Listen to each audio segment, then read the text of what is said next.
So still working with the pinky balls in a sock. I'm going to show you how to do it now using the wall, so you can do it standing if lying down is just too painful, or maybe getting up and down off the floor is too difficult for you. So you would want only one ball in the sock. So you would untie the knot, take one ball out, and then have one ball in the sock. I'm just not doing that with this one. Then you're going to hold on to the end of the sock, and you're going to drop the ball down your back till it's right about your shoulder blade area. And then I'm going to walk my feet forward away from the ball, so I'm leaning back on the ball. You can keep holding onto the sock if you need to, or just let it drop. And then as I bend and straighten my legs, the ball's going to move up my back as I drop my hips down. And as I straighten my legs, the ball's going to move down. So you're rolling. And I'm not on the spine. I'm right along the edge of the spine, parallel to the spine. The balls right now are on my right side. If your knots are on the left side, you position them on the left side. Another thing that you could do is take your arm. So if the ball is on the right side, I take my right arm across my chest. And when I do this with my arm, just like this, what we did lying down, it moves the shoulder blades away from the spine. And that's generally where those knots are that cause that numbness. So I'm going to take my arm across my chest, and I'm going to find that knot. Ooh, there it is. Okay? You're in control of how much pressure. So the more I push into the ball, the more sensation I'm going to get. If it's really, really tender, be very gentle. Definitely do it standing.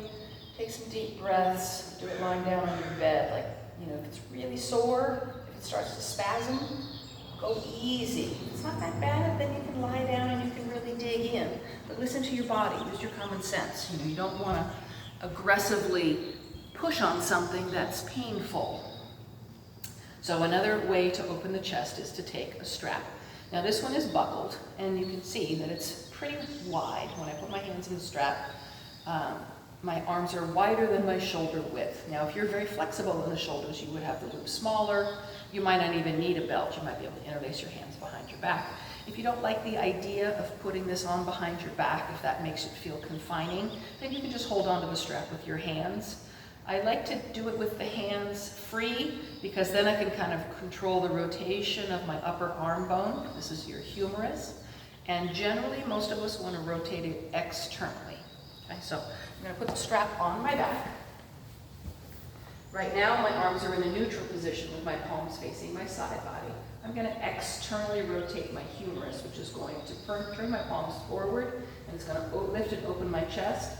And then I'm going to reach my arms up, away from the floor. And that's going to stretch my chest, and it's going to squeeze those muscles in my upper back. You can drop your head down if you're worried about engaging the neck muscles, or if you feel like you just need to relax your head and neck, you can look down.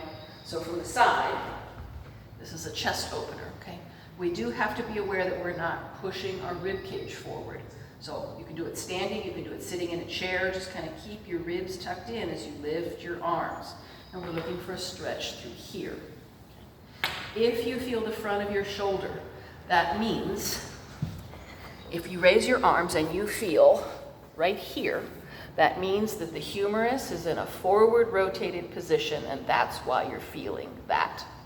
If you make the strap wider, take your hands wider, make it really easy.